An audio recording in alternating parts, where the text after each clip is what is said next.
नमस्कार, आप देख रहे हैं जन टीवी में प्रीति शर्मा आपके साथ। खबरों को विस्तार से भी जानेंगे, लेकिन शुरुआत करते हैं हेडलाइंस के साथ। उत्तराखंड में लोकसभा चुनाव की तैयारियां शुरू। सीएम धामी ने चुनाव कार्यालय का किया उद्घाटन। बीजेपी प्रदेश प्रभारी दुष्यंत गौतम और महेंद्र भट्ट रहे मौजूद।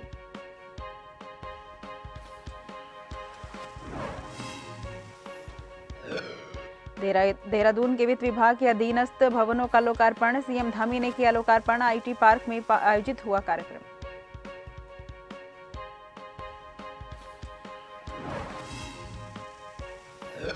लोकसभा चुनाव की तैयारियों में जुटी पार्टियां। बीजेपी 9 फरवरी से गांव चलो अभियान की करेगी शुरुआत। बीजेपी नेता गांव-गांव पहुंचकर बताएंगे मोदी सरकार की उपलब्धियां।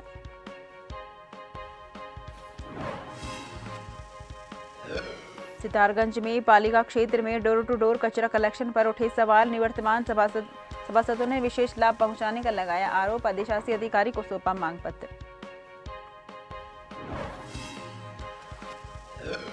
पहाड़ों ने ओढ़ी बर्फ की सफेद चादर। बर्फबारी होने से पर्यटकों और किसानों के खिले चेहरे। आज भी बिगड़ रहेगा मौसम का मिजाज। बाबा केदारनाथ में भी जमकर हुई बर्फबारी।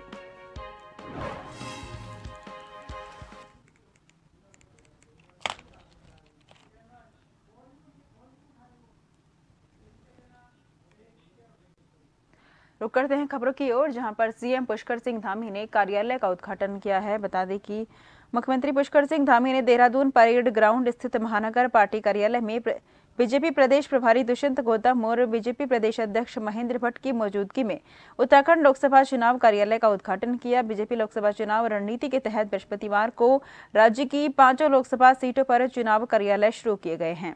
महानगर कार्यालय से संचालित हुए इस कार्यक्रम में मुख्यमंत्री पुष्कर सिंह धामी और प्रदेश अध्यक्ष महेंद्र भट्ट भी मौजूद रहे। पार्टी ने टिहरी लोकसभा का कार्यालय देहरादून, महानगर हरिद्वार लोकसभा कार्यालय हरिद्वार शहर, पौड़ी गढ़वाल का कार्यालय श्रीनगर, नैनीताल का उधम सिंह नगर और अल्मोड़ा का कार्यालय अल्मोड़ा में बनाया गया।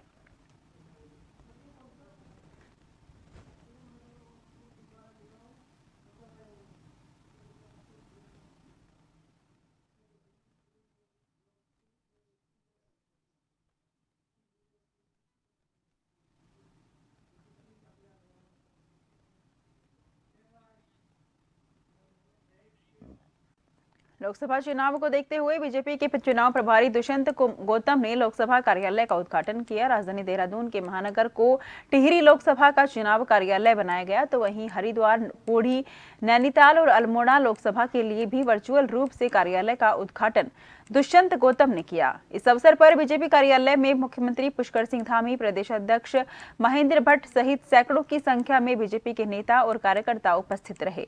इस अवसर पर चुनाव प्रभारी दुष्यंत गौतम ने कहा कि जिस भी कार्यकर्ता को जो जिम्मेदारी मिली है वो पूरी निष्ठा के साथ उस जिम्मेदारी को निभाए।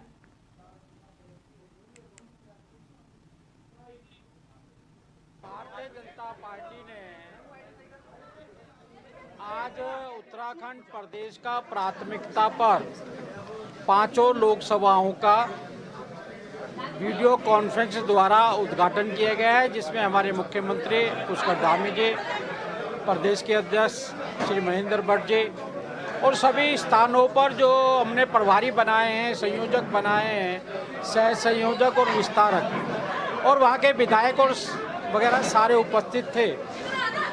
आज हम चुनाव का बिगुल अपने उत्तराखंड में बज चुका है। देश की वित्त मंत्री निर्मला सीतारमण ने आज देश का अंतरिम बजट पेश किया है। अपने बजट भाषण में वित्त मंत्री निर्मला सीतारमण ने सरकार द्वारा उठाए गए कदमों का ब्यौरा दिया है। इसके साथ ही बजट 2024 में शामिल प्रावधानों का जिक्र किया है। बजट के बाद अब आरोप प्रत्यारोप का दौर भी शुरू हो गया है। जहां एक और बीजेपी इसे गरीब कल्याण वाला बजट बता रही है, तो कांग्रेस ने इसे निराश करने वाला बजट बताया है। बीजेपी ने प्रदेश प्रवक्ता वीरेंद्र बिष्ट ने कहा कि ये बजट गरीब कल्याण का बजट है और आर्थिक स्थिति को मजबूत करने के लिए ये बजट पेश किया गया है। आज देश का अंतरिम बजट पेश हो रहा है और इस लोकसभा का जो कार्यकाल था उसका ये अंतरिम बजट है। ये अंतरिम बजट देश की यशस्वी वित्त मंत्री प्रस्तुत कर रही हैं। निश्चित रूप से ये गरीब कल्याण का बजट है और सरकार के द्वारा जो विभिन्न योजनाएं गरीब कल्याण के तहत चलाई गई हैं, उन्हीं सभी योजनाओं के ऊपर उनके जो ऋण था या उनकी जो आर्थिक स्थिति थी उसको मजबूत करने के लिए किया गया है। ये जो बजट आज निर्मला सीतारमण जी ने पेश किया है, ये बहुत निराशाजनक बजट है। और जिस तरीके से निर्मला सीतारमण जी ने कहा कि हम जुलाई में जो है विस्तृत बजट पेश करेंगे, वो किस आधार पर ये बात कह रही है? उससे पहले देश में लोकसभा के चुनाव हैं और उसके बाद किसकी सरकार आती है किसकी नहीं आती, ये तो जनता के ऊपर है। और सरकार क्योंकि जनता की आंख में धूप झोंकने का प्रयास कर रही है, इस बजट से युवाओं को बड़ी उम्मीदें थी कि रोजगार की कोई राह निकलेगी, युवाओं को निराश होना पड़ा। केंद्रीय वित्त मंत्री निर्मला सीतारमण ने मोदी सरकार के दूसरे कार्यकाल का अंतिम बजट पेश कर लिया है। ये दरअसल अंतरिम बजट है क्योंकि जब तक नई सरकार नहीं आती तब तक पूर्ण बजट पेश नहीं किया जा सकता, क्योंकि अभी देश में आम चुनाव होने हैं। तो इसके बाद जो भी नई सरकार आएगी वो पूर्ण बजट पेश करेगी। हालांकि इस बजट की बात कर ली जाए तो इस बजट में स्वास्थ्य के क्षेत्र को ध्यान में रखते हुए कई अहम फैसले लिए गए हैं। साथ ही साथ रूफटॉप पैनल की बात, सोलर पैनल की अगर बात कर ली जाए तो उसको लेकर भी इस बजट में घोषणा की गई है। और साथ ही साथ 1 करोड़ जो घरों को 100 यूनिट प्रतिमाह फ्री बिजली देने की बात की गई है। हालांकि सबसे बड़ी बात जो थी वो ये थी कि इनकम टैक्स जो भरते हैं उनको राहत मिलने की उम्मीद थी, लेकिन इनकम टैक्स स्लैब वालों के लिए 2023 और 24 की व्यवस्था को लागू रखा जाएगा। यानी कि जब तक पूर्ण बजट पेश नहीं किया जा सकता तब तक ये व्यवस्था लागू रहेगी। वीडियो जर्नलिस्ट आकाश श्रीवास्तव के साथ हिमांशु बरमूला, जन टीवी, देहरादून। आगामी लोकसभा चुनाव होने में कुछ दिन बाकी हैं। सभी राजनीतिक दल चुनावी दंगल को देखते हुए अपनी पार्टियों के प्रचार प्रसार के लिए जुट गए हैं। वहीं अब सत्ताधारी पार्टी यानी कि भारतीय जनता पार्टी आगामी 9 फरवरी से गांव चलो अभियान की शुरुआत करेगी। इस दौरान बीजेपी नेता गांव-गांव पहुंचकर मोदी सरकार की उपलब्धियों की जानकारी आम जनमानस को देंगे। बीजेपी पार्टी 9 से 11 फरवरी तक गांव चलो अभियान चलाएगी। इस दौरान बीजेपी नेता 24 घंटे गांव में प्रवास करेंगे और मोदी सरकार द्वारा 9 वर्षों के लिए किए गए ऐतिहासिक कार्यों की जानकारी ग्रामीणों से साझा करेंगे।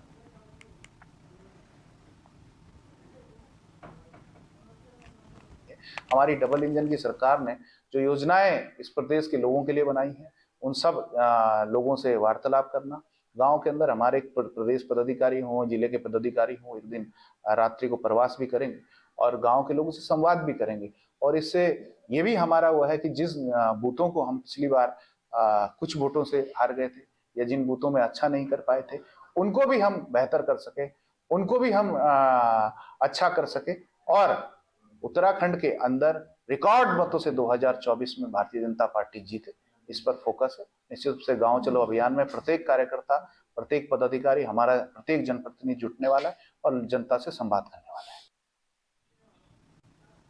सितारगंज नगर पालिका क्षेत्र में डोर टू डोर कूड़ा कलेक्शन और यूजर चार्ज वसूली के ठेके में निवर्तमान सभासदों ने व्यक्ति विशेष को लाभ पहुंचाने का आरोप लगाते हुए कड़ा विरोध जताया है। वहीं उन्होंने आरोप लगाया है कि ठेके की धनराशि को दोगुना कर नगर क्षेत्र की जनता पर बोझ डाला जा रहा है। उन्होंने दोगुने ठेके का विरोध कर आपत्ति जताते हुए अधिशासी अधिकारी को मांग पत्र सौंपा है। उन्होंने अधिशासी अधिकारी को बताया कि जब तक नए बोर्ड का गठन नहीं होता तब तक किसी प्रकार का ठेका न किया जाए। ऐसा होने पर पूर्व सभासदों ने नगर की जनता के साथ आंदोलन और धरना प्रदर्शन की चेतावनी दी है।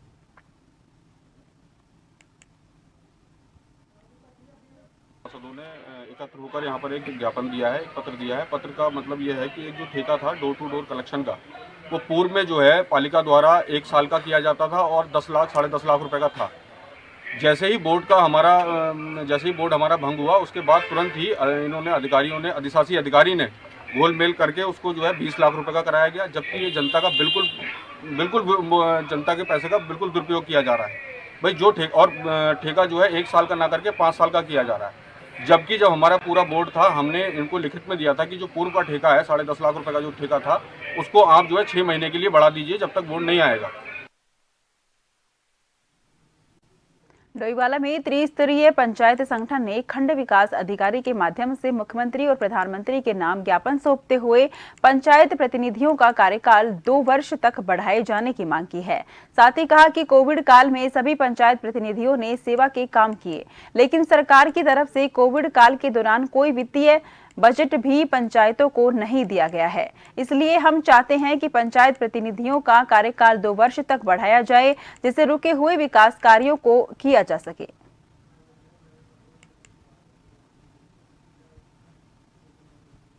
काल में 2 वर्ष पूरे जनप्रतिनिधियों ने अपने क्षेत्र में अपने अपनी पंचायतों में जिस प्रकार का काम किया है, आज गर्व से हम कह सकते हैं कि हमने अपनी पंचायतों में जो बाहर से लोग आए उनको रखने की व्यवस्था हो या उनके भोजन की व्यवस्था हो या उनके परिवार की रेख देख की व्यवस्था हो, हमारे सभी जनप्रतिनिधियों ने उस पर पूरा काम किया और सबके सहयोग के साथ आज पूरे क्षेत्र में उस कार्य को उन्होंने 2 वर्ष तक किया।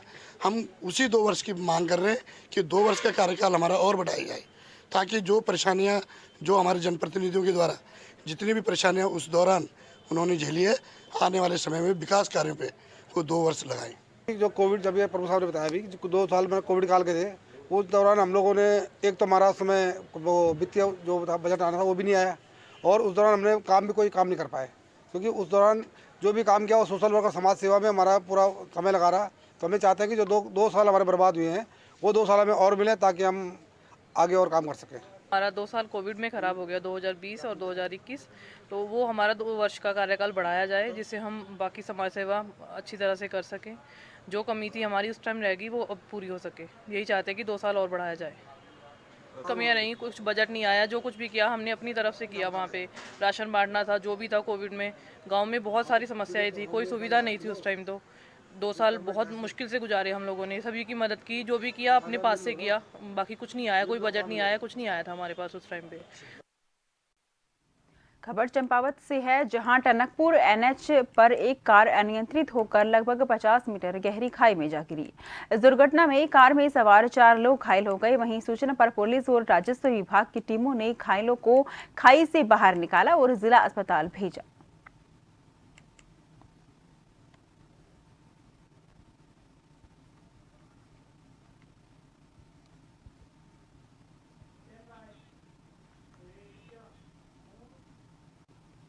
मौसम विभाग द्वारा प्रदेश में बर्फबारी और बारिश का ऑरेंज अलर्ट जारी किया गया था। वहीं मौसम विभाग का पूर्वानुमान सच साबित हुआ। गुरुवार को लोहाघाट और चंपावत क्षेत्र में सुबह से ही झमाझम बारिश शुरू हुई। 5 महीने के बाद हुई बारिश से जहां लोगों और किसानों के चेहरे की रौनक लौटी, तो वहीं क्षेत्र में कड़ाके की ठंड पड़ने लगी है। इस कारण सुबह से ही बाजारों में सन्नाटा पसरा रहा है और लोग जगह जगह अलाव सेकते हुए नजर आए। बारिश के चलते लोग घरों से कम निकले। वहीं बारिश के कारण सबसे ज्यादा परेशानी स्कूली छात्र छात्राओं को उठानी पड़ी। क्षेत्र की सूख चुकी खेती को भी इस बारिश से काफी फायदा पहुंचेगा।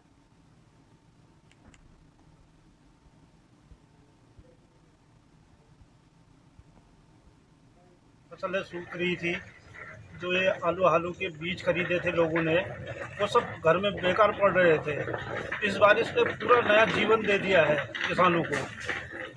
मतलब समय से किसान बारिश का इंतजार कर रहे थे, जो ये कल और आज में बारिश हुई है, इस बारिश से किसानों को बहुत ज़्यादा खुशी महसूस हो रही है।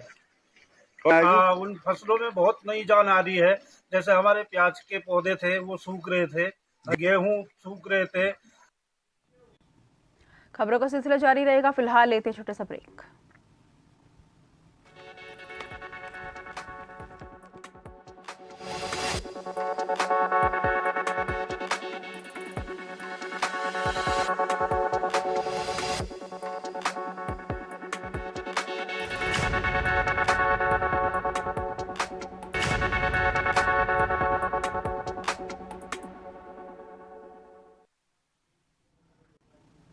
ब्रेक के बाद फिर से आपका स्वागत है। रुक करते हैं खबरों की ओर। विश्व प्रसिद्ध श्री केदारनाथ धाम से शीतकालीन सीजन की पहली बर्फबारी हुई। ऐसा पहली बार हुआ जब दिसंबर और जनवरी जैसे माह को छोड़कर केदारनाथ धाम में फरवरी में बर्फबारी हुई। बता दें कि बीते 3 महीनों बाद श्री केदारनाथ धाम सहित अन्य ऊंचाई वाले क्षेत्रों में देर रात्रि से रुक रुक कर बर्फबारी जारी है। जानकारी के अनुसार दोपहर तक केदारनाथ में लगभग 2 से 2.5 फीट बर्फ जमकर बर्फबारी हुई है, जिससे अन्य इलाकों में कड़ाके की ठंड और शीतलहर बढ़ चुकी है।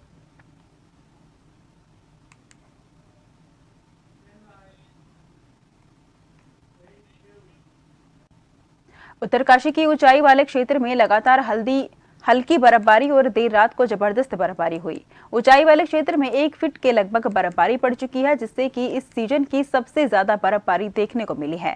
वहीं किसानों के चेहरे पर एक खुशी की लहर है, क्योंकि इस सीजन में बर्फबारी न होने से सेब के बगीचों को काफी नुकसान हो सकता था।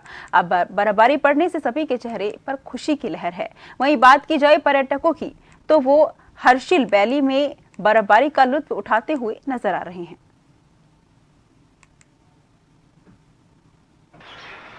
हाँ, किसानों के लिए तो बहुत अच्छी खुशखबरी है कि इस सीज़न की जो ये दूसरी बर्फबारी है, तो किसान इससे बहुत खुश हुए हैं। और हर्षिल क्षेत्र में लगभग 1 फीट के करीबन बर्फ़ गिर चुकी है और पर्यटक भी बर्फ़ देखने के लिए उत्साहित हैं और खुश हैं। वहीं पहाड़ों की रानी मसूरी में मौसम ने करवट बदल ली है। मसूरी में देर रात को हल्की ओलावृष्टि और बारिश होने से तापमान में गिरावट दर्ज की गई है। मसूरी के पास धनोल्टी क्षेत्र में भी हल्की बर्फबारी हुई है, जिससे लोगों के चेहरे खिल गए हैं, जिससे मसूरी में भी बर्फबारी होने की उम्मीद जाग गई है। मसूरी और आसपास के क्षेत्र में हुई ओलावृष्टि और बारिश होने से तापमान में भारी गिरावट दर्ज की गई है। वहीं मसूरी में पर्यटकों की संख्या बढ़ने की उम्मीद है। माना जा रहा है कि जिस तरीके से तापमान में लगातार गिरावट दर्ज की जा रही है,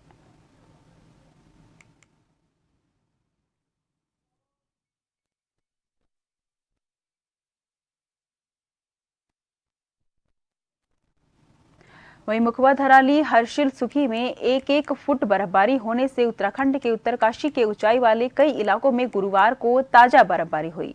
बर्फबारी किसानों के लिए खुशियां लेकर आई, क्योंकि बर्फबारी की कमी के कारण सेब के बागों को नुकसान हो सकता था।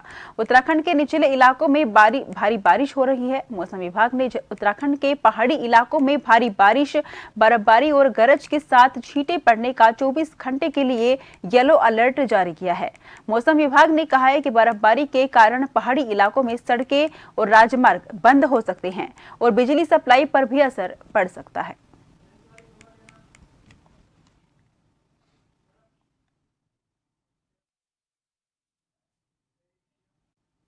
गंगोत्री राष्ट्रीय राजमार्ग स्थान सुक्की टोप से आगे मार्ग बर्फबारी होने के कारण मार्ग अवरुद्ध हुआ है। बीआरओ द्वारा मार्ग खोलने का कार्य गतिमान है और यमुनोत्री राष्ट्रीय राजमार्ग स्थान राडीटोप और हनुमान चट्टी से आगे बर्फबारी होने के कारण मार्ग अवरुद्ध हुआ है। मुखवा धराली हर्षिल सुखी टोप में बर्फबारी जारी है।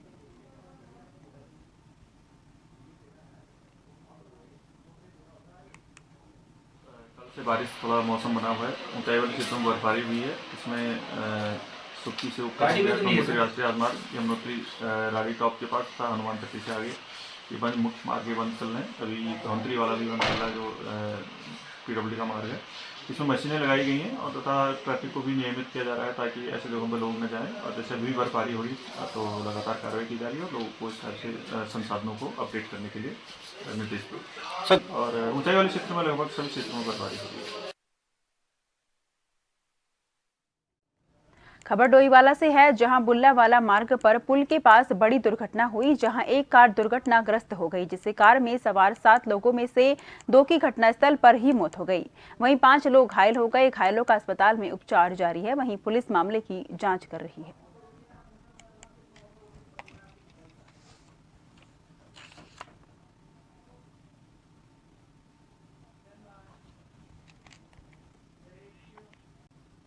बीते दिनों रायपुर क्षेत्र में रिंग रोड के नजदीक एक व्यक्ति की संदिग्ध अवस्था में मौत हो गई, जिसको लेकर सीओ रायपुर अभिनव चौधरी ने बताया कि 112 पर उन्हें सूचना प्राप्त हुई थी, जिसमें एक व्यक्ति जो किराए पर रहता था वो अपने कमरे के अंदर बंद था। जब पुलिस द्वारा दरवाजा तोड़कर अंदर देखा गया तो व्यक्ति अचेत अवस्था में मिला, जिस पर उसे अस्पताल ले जाया गया, जहाँ डॉक्टरों ने उसे मृत घोषित कर दिया।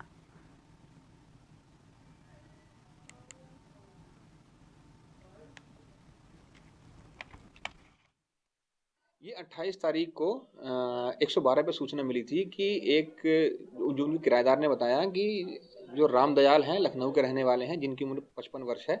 वो लोक सूचना विभाग में काम करते थे और वो 2 दिन से दरवाज़ा नहीं खोल रहे हैं।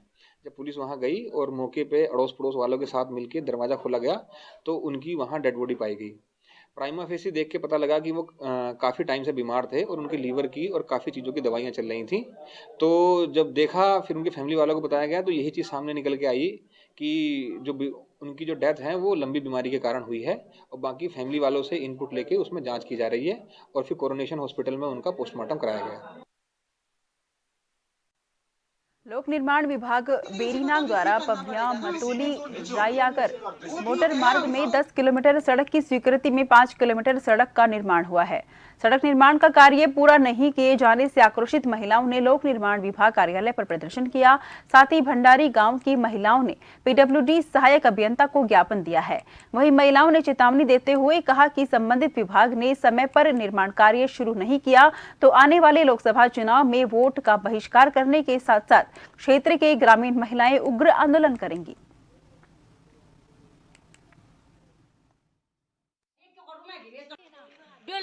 बच्चों छन्ना मारन हैं नंजन को घर में है न हैं हम पूरी ब्याल हगनु न गनी पिंचली उन उमर सो के हनाल लतरी हैं रोड में नहीं छुना कई न है मुझे फुट मार आसन गाड़ी से कटिंग हुई है इस रोड की और इस रोड को मिलना है रायागर में।